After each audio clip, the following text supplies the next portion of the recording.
फिरता ज्ञानेश्वरी पारायण सोहळा गाव क्रमांक 20 श्री क्षेत्र कोलपा या ठिकाणी वैराग्य मूर्ती हरिभक्त परायण छगनबाबा टाकळीकर यांच्या वतीने गावकरी मंडळीला श्रीफळ देण्यात येत आहे।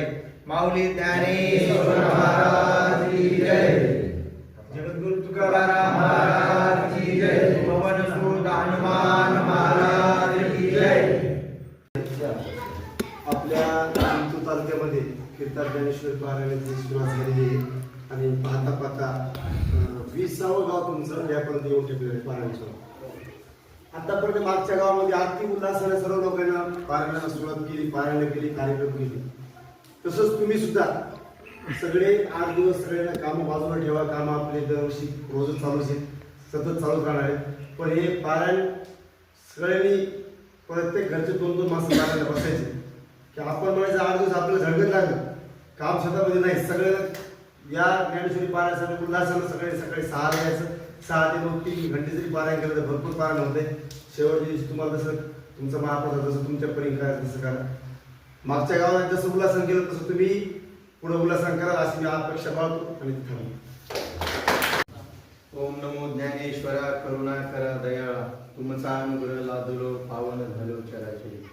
गुढीपाडव्याच्या शुभ मुहूर्तावर आपल्या जिंतूर तालुक्यामध्ये फिरता ज्ञानेश्वरी पारायण सोहळा आपल्या परिसराचं रत्न वैराग्य मूर्ती हरिभक्त परायण छगनबाबा टाकळीकर यांच्या मार्गदर्शनाखाली हा सुरू झालेला फिरता ज्ञानेश्वरी पारायण सोहळा आता श्री क्षेत्र कुंभेफळ या ठिकाणी चालू आहे आणि तालुक्यातील ते आपलं 19वे गाव आहे आणि विशेष म्हणजे तुमचं हे 20वे गाव श्री क्षेत्र कोलपा या पावन भूमीमध्ये आणि एक पर्व काळ आहे, आता चातुर्मास चालू आहे आणि चातुर्मासामध्ये माऊलीची पालखी ज्ञानेश्वरीची पालखी हे आपलं भाग्य आहे, कारण साक्षात माऊली आपल्या गावात यायले आणि ही पर्वणी कोणाला मिळत नाही। हे सगळे उपकार आपल्यावर बाबाचे येतात आणि बाबांनी जो संकल्प जिंतूर तालुका ज्ञानेश्वरी पारायण सोहळा आतापर्यंत 19 गाव झालेत आणि आता 20वे आहे। याच्यामध्ये कोणताही खर्च नाही, आपली पालखीला पेटी नाही, कोणी रुपयाही त्याच्यात टाकायचा नाही आणि विशेष म्हणजे ते बाबाचं सहकार्य आणि दत्ता महाराजाचं सगळ्यात जास्त सहकार्य। कसं त्यांनी स्वतः स्वखर्चातून ज्ञानेश्वरीचे छत्र तयार केलं, स्वतः ज्ञानेश्वर सुद्धा स्वखर्चाचे आहेत, दुसऱ्याचा कोणाचाही काहीच नाही, रुपया कुठं लागणार नाही आणि तुम्ही जितके होतील तितके कमीत कमी बाबा 150 सांगितले, कमीत कमी तुम्ही 150 बसा पारायण करा आणि हे डबल तुम्ही जर आम्हाला पारायण पुन्हा असं पाहिजे भेटणार नाही।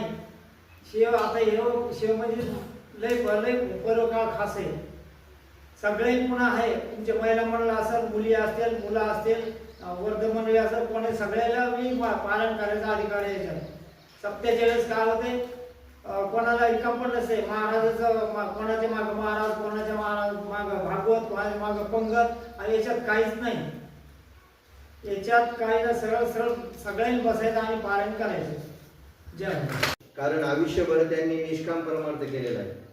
बाबा म्हणजे लहान मुलांमध्ये गेले तरी बाबाची आवड लोकांना आहे, कोणत्याही लोकांबरोबर गेले तरी बाबाची आवड आहे, असा बाबाचा स्वभाव आहे। त्याला संत म्हणतात की जे दिनदुबळे आहेत, जे गरीब आहेत, जे सर्वसामान्य माणसं आहेत, सर्वांना आपले समजणारे असे असणारे जे संत असतात ते म्हणजे आपले बाबा आणि बाबाचा हा संकल्प आहे, सिद्ध संकल्पाचा दाता नार आहे आणि अशा माणसानं केलेला संकल्प माऊली त्या ठिकाणी पूर्ण करेल यामध्ये नवल नाही। आणि भव्य दिव्य स्वरूपामध्ये चालत असलेला अखंड हरिनाम सप्ताह म्हणजे फिरता ज्ञानेश्वरी सोहळा चालू आहे। आम्ही पाहिलं दहेगाव पासून हा सुरुवात झाला, दहेगाव, कोरवाडी, त्याच्यानंतर कावी, बोरगळवाडी, धानोरा, वडी, वाघी, त्याच्यानंतर असे 19 गावं त्या ठिकाणी आतापर्यंत पूर्ण झालेले आहेत आणि 19 गावामध्ये त्या ठिकाणी लोकांनी मोठ्या आनंदाने माऊलीच्या पालखीचं त्या ठिकाणी स्वागत केलं. आणि या सोहळ्याचं एक वैशिष्ट्य आहे, यामध्ये कोणाच्या नावासाठी नाही, कशासाठी नाही, हा फक्त सोहळा आहे. यामध्ये एकच संकल्पना आहे की सर्वांनी ज्ञानेश्वरीचं पारायण जास्तीत जास्त संख्येने गावामध्ये करायचं. याच्यामध्ये दुसरा कोणताच उद्देश नाही. तुम्ही जास्तीत जास्त संख्येनं ज्ञानेश्वरी पारायण करण्यासाठी मंदिरात बसायचं. त्यामध्ये लहान मुलं असतील, मुली असतील, ज्येष्ठ महिला असतील, लहान लहान मुली असतील किंवा वयस्कर माणसं असतील, गावातील सर्वांना ज्ञानेश्वरी पारायण करण्याचा अधिकार आहे. तुमच्या गावातून जास्तीत जास्त संख्येनं ज्ञानेश्वरी पारायण सोहळ्यासाठी बसायचंय. यामध्ये कोणत्याही प्रकारचा खर्च नाही, कोणत्याही प्रकारची वर्गणी नाही, कोणत्याही महाराजाला या ठिकाणी तुम्हाला पाकिट द्यायची गरज नाही, वादकाला पाकिट द्यायची गरज नाही, गायकाला पाकिट द्यायची गरज नाही. शेवटच्या दिवशी कीर्तनकार मंडळी येतील, गायक मंडळी, वादक मंडळी येतील, मोफत सेवा या ठिकाणी करतील. कोणत्याही प्रकारचा खर्च नाही. तुम्ही सकाळी 6 ते 9 ज्ञानेश्वरी पारायण करायचं, आपल्याच घरचे जाऊन त्या ठिकाणी जेवण करायचं. राहिला शेवटच्या दिवसाचा प्रश्न, शेवटच्या दिवशी या ठिकाणी कीर्तनकार येतील, कीर्तन सेवा मोफत करून जातील, तुम्हाला पैसे लागणार नाहीत. फक्त शेवटच्या दिवशी तुम्ही काय करायचं, तुमच्या घरामध्ये 5 माणसं आहेत, तुम्ही 10 माणसाचा स्वयंपाक करून आणायचं मंदिरावर, पोळ्या करायच्या, जागेवर वरण करायचं. यामध्ये कोणत्याही प्रकारचा खर्च नाही, कोणत्याही प्रकारची वर्गणी नाही आणि कोणत्याही प्रकारचा भेदभाव नाही. सर्वांना सामावून घेणारा हा कीर्तन ज्ञानेश्वरी पारायण सोहळा आहे. यामध्ये दुसरं कोणत्याही प्रकारचा उद्देश नाही. आता येणाऱ्या रविवारी श्री क्षेत्र कुंभेफळ या ठिकाणी ज्ञानेश्वरी पारायणाची त्या गावात ती सांगता आहे. तुम्ही त्या ठिकाणी कीर्तनाला यायचं. कीर्तन झाल्याच्या नंतर तुम्ही त्यांच्या ज्या काही शिदुऱ्या येतात त्या शिदुऱ्या घेऊन तुमच्या गावात यायचं. तुम्ही इथून तुमच्या शिवापर्यंत दिंडी घेऊन यायची आणि कुंभेफळची मंडळी त्यांच्या शिवापर्यंत माऊलीची पालखी घेऊन येतील. तुम्ही तुमच्या शिवापासून त्या माऊलीला घेऊन आपल्या गावात यायचं. संध्याकाळी आल्याच्या नंतर आरती करायची आणि सोमवारपासून तुम्ही ज्ञानेश्वरीचं त्या ठिकाणी पारायण करायचं. हा अशा प्रकारचा सोहळा आहे आणि हा बाबाचा संकल्प आहे. यामध्ये कोणत्याही प्रकारचा खर्च नाही, कोणी घ्यायचं नाही की आता हे बाबा या गावात आले आपल्याकडे खर्च करावा लागेल, अजिबात खर्च नाही. आणि असा म्हणजे सप्ताह आपल्या आयुष्यात आपण कधी केला बी नसेल असा हा सोहळा आहे, बिगर पैशाचा, स्वस्त आणि मस्त अशी बाबाची संकल्पना आहे. मी सर्वांच्या चरणी नतमस्तक होतो आणि सर्वांना विनंती करतो की कमीत कमी घरातून कमलाकरजी 2 माणसं तरी पारायणाला बसा. जसं सायकेडवाले नवरा बायको पारायणाला बसले म्हणजे घरातल्या लक्ष्मीला बी पारायण घडलं आणि विष्णूला पण पारायण घडलं. आपल्या भाषेत सांगायचं झालं म्हणजे गावठी भाषेत सांगायचं झालं तर तसं तुमच्या घरामधून जास्तीत जास्त संख्येनं या ठिकाणी पारायणाला बसा. आणि इथं सगळ्याला अधिकार आहे, महिला मंडळाला अधिकार आहे, पुरुष मंडळीला अधिकार आहे, इथं भेदभाव नाही. राहिला प्रश्न ज्ञानेश्वरीचा, तुम्ही 200 जरी माणसं बसले तरी 200 ज्ञानेश्वरी आम्ही तुम्हाला या ठिकाणी आणून देऊ. आणि एवढं बोलून थांबतो. तुम्हाला परत एकदा धन्यवाद देतो की चातुर्मासाच्या पर्वावर माऊली तुमच्या गावात आले. आता हा भक्तीचा महापूर आहे, याच्यामध्ये तुम्हाला किती पावायचंय हे तुम्ही पाहू शकता.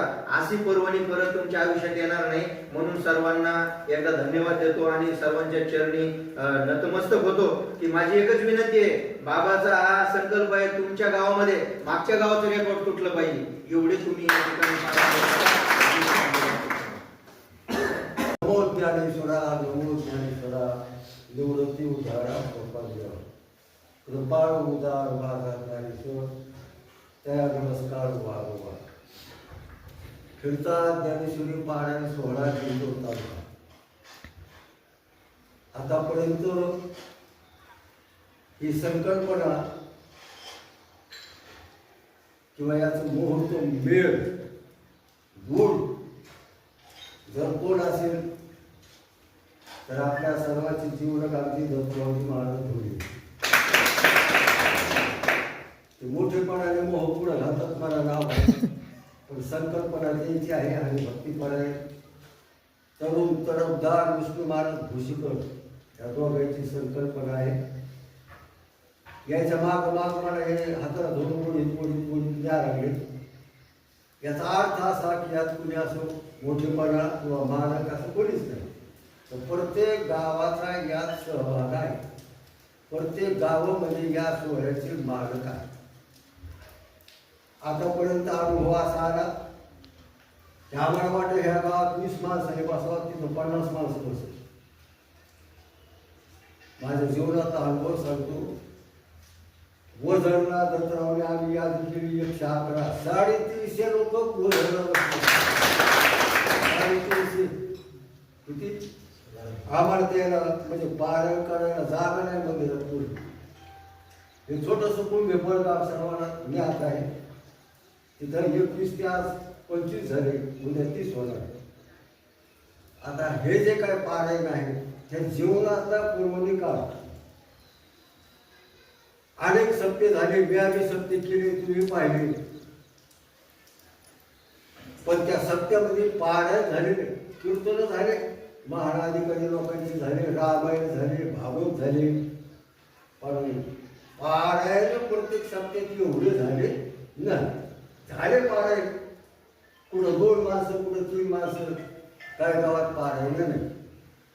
म्हणून ही जी काय संत वाङ्मय आहे, ज्ञानोबारायाने आपल्या जीवनात किंबहुना सर्व सुखी या विश्वातले सर्व लोकांचा उद्धार झाला पाहिजे. त्याने किती कष्ट, किती अपमान, किती अडचणी सहन करून संस्कृत भाषेवर मराठी भाषा सोपी ज्ञानेश्वरी केली. त्याच्या जीवनाकडे पाहिले तर किती कष्ट आपल्यासाठी आहे का नाही? आणि त्या ज्ञानेश्वरीकडे दुर्लक्ष होतं म्हणजे संतांचा केवढा अपमान. या विश्वामध्ये तरणारं फक्त संतांचं वाङ्मय आहे. अनेक पुस्तकं, अनेक लेखक होऊन गेले, अनेक विषयावर लेख नाही झाल्या, पण ते आज झालं तर उद्या मावळं. पण या विश्वामध्ये एकच असा ग्रंथ आहे, एकच असं तत्वज्ञान आहे, ते म्हणजे ज्ञानेश्वरी. ते म्हणजे काय? वाचावी ज्ञानेश्वरी. जनाबाईंनी सांगितलं प्रत्यक्ष जीवनात ज्ञानेश्वरीचं वाचन झालं पाहिजे. मरायला तर तुम्ही आलो का आम्ही आलो, पण मरायच्या अगोदर एक तरी ओवी, एक तर जीवनामध्ये आपल्या ज्ञानेश्वरीची ओवी आपल्या जीवनात, आपल्या तोंडात अशी राहिली पाहिजे. एक ओवी ज्ञानोबारायाची आपल्या जर तोंडात राहिली तर त्याचं जीवन सफळ होतं. म्हणून हा जो काही परिसर आहे, पूर्णा नदीच्या पवित्र तीरावर जे काही गाव आहे, तुमचा आमचा बऱ्याच दिवसापासून संबंध आहे. आतापर्यंत तुम्हाला काय मागितलं नाही, तू पुढं काही मागणार नाही. कारण मागायची काय गरज? मागणं पुढं दान किलो भर मला काय लागतं? माझ्या इच्छापेक्षा लोक खूप प्रतिसाद देतात, माझी सेवा करतात, अपेक्षा पूर्ण करतात. फक्त जीवनामध्ये मलाही वाटू लागलं की माझ्या उतरत्या वयामध्ये आतापर्यंत सत्य केली, कीर्तनं केली, अजून मी चालू आहे. पण ज्याचं त्याचं कळत असतं, ज्याची त्याला कळत असतं. आता या उतरत्या वयामध्ये फक्त आपल्याला ज्ञानोबारायाची सेवा करायची, निष्काम सेवा एक प्रकारची करायची. म्हणून ही संकल्पना दत्तरावजी ढोले सहज काढली. हे काय आम्ही अशी मीटिंग घेतली नाही, विचार केला नाही, सुरू केलं म्हणजे सुरू केलं. पारण्याच्या शुभ मुहूर्तावर दहेगावला दत्तरावने पारायणाला सुरुवात केली. पण असा प्रसंग त्याच्या गावात अडचणीचा आला. त्या गावात जे सुप्त सुरू झाले, दत्तराव नाराज आहे. म्हणजे बाबा अशी गोष्ट आहे, समजा गावात सुटके येतात काय करावं. तर मग मी होतो दत्तराव संतांच्या वाङ्मयाला सुतक नाही, हे पवित्र करणार आहे. कारण ज्ञानोबारायाच कसे नमो ज्ञानेश्वरा निष्कलंक, ते निष्कलंक आहे, त्यांचं वाङ्मय निष्कलंक आहे आणि वाचणाऱ्याला ते निष्कलंक करत नाही. म्हणून आजही जयगावच्या लहान पोरी माझ्या डोळ्यात समोर सांगतो. त्या पोरी म्हणजे बाबा काही चिंता करू नको, आम्ही सर्व पोरी म्हणून पारायण करू. 101 पोरी जयगावात एका गावाचं एक वर्णन करायचं. हंडीमध्ये हरिभक्ती पारायण माझे जीवलग मित्र बबनजी महाराज, महाराष्ट्रभर त्यांची ख्याती आहे. पण त्यांच्या डोळ्यात पाडणार ते म्हणजे आतापर्यंत माझ्या जीवनात सत्य गावात मी केले सर्वांनी त्याची सत्ता उगत 2-3 बसते. मारुद्राच्या मंदिरात 111 लोक मी डोळ्याने पाहिले ते रडू लागले. म्हणजे हे ज्ञानेश्वरीची कृपा आहे. ठीक आहे, करीत राहा भागली आमज वाहती आता आजही थोडंसं शंका उत्पन्न झाली, कारण आम्ही नियमाची बांधलेली. प्रत्येक गावाला जर 8चा टाइम दिला ना तर 8ला आम्ही जाणार म्हणजे जाणार. त्यात सकाळी 5 वाजता कुठली मैत आंघोळही झाली नसती. ते म्हणजे बाबा कुठे कुठे फळाय म्हणजे आता पाऊस आला काय करावं. मला थोडीशी चिंता वाटली, पण ज्ञानोबाची कृपा कशी. मै धावपळ पाहिल्यानंतर हे बाळासाहेब कारगोडे ते म्हणजे बाबा तुम्ही कमी याचं भाडे म्हणलं गड्या म्हणे भंगतनी मी माझं सरळ सरळ जातो. काय वेळ म्हणजे माऊली एवढी मोठी गाडी दिली त्याच्यात तुम्हाला बसली देतो. म्हणजे आतापर्यंत सहकार्य कोण्या गोष्टीचं. आणि स्वस्त आणि मस्त सप्ताह फक्त ज्ञानेश्वरीच्या पारायणाच आहे. इथं तुमच्याकडून 5 पैसे आम्हाला घ्यायचे नाही आणि तुम्ही करायचे नाही. सकाळी 6 वाजता पारायण बसायचं, 9 साडेनऊ पर्यंत पारायण होतं. आणि त्याच्यानंतर आपले काय जे काय व्यवहारातले शेतीचे काम असतील ते हुशार करायचे आणि शेवटी घरोघर पोळ्या तयार करायच्या. मग साध्या करा पूर्णाच्या करा हे तुमच्या गावाची एक प्रकारची इच्छा आहे. आणि मंदिरामध्ये तो वरण भाजी एक प्रकारची करा. 2-3 मनात जरी कार्यक्रम झाले तर कोणताही महाराज जरी आला तर तो कीर्तन करेल, तुम्ही चहा पाडला तर येईल, नाही ते सर्व निघून पडतात जाणार आहे.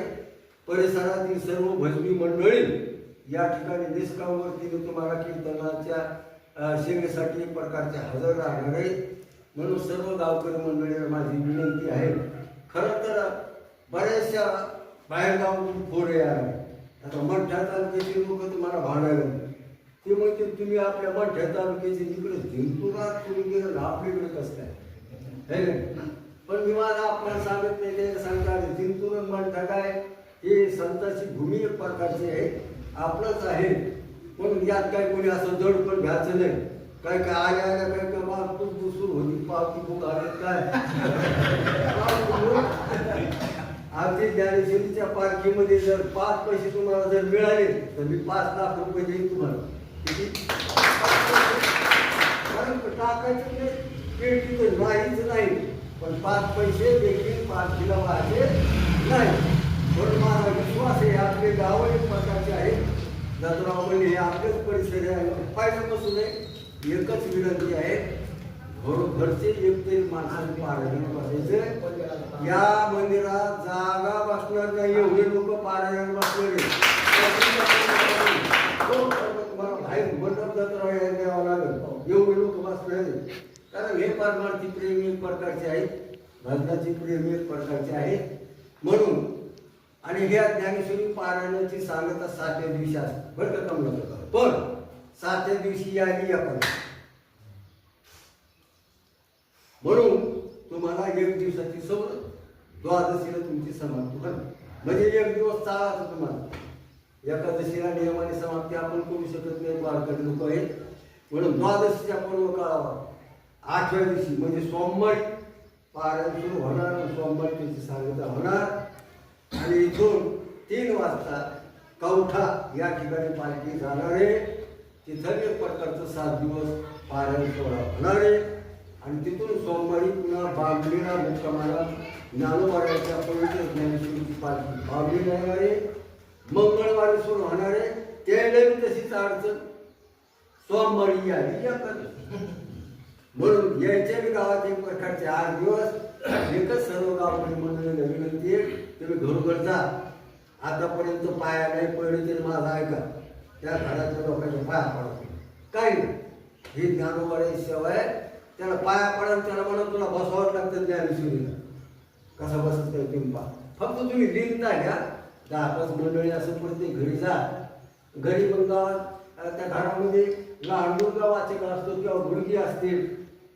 फक्त याला काही लिहिता एक प्रकारची घ्या. सर्वांना हात जोडा आणि म्हणा की आपल्या गावाचा मोठेपणा आम्ही माघारी तुमच्या गावाचं कौतुक करतो.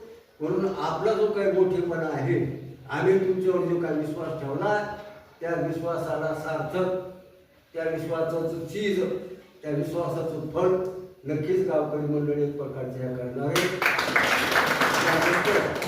आता गावकरी मंडळीला श्रीफळ देणे गेले. श्रीफळ म्हणजे हिसाब, श्रीफळ म्हणजे नारळ हे नारळ काय, ते नारळ देखील हे तुमच्या पदरचं नाही, हे आमच्याच पदरचं एक प्रकारचं आहे. तुमच्याकडून 5 पैशाची अपेक्षा नाही. नारळ दिलं म्हणजे समाजा पक्का होतो. रुपया दिसायला म्हणजे हा, त्यासाठी शिरपळे माऊलीचा प्रसाद आहे. सर्व आता गावकरी मंडळी त्या ठिकाणी उभं राहते. आता आलं घरी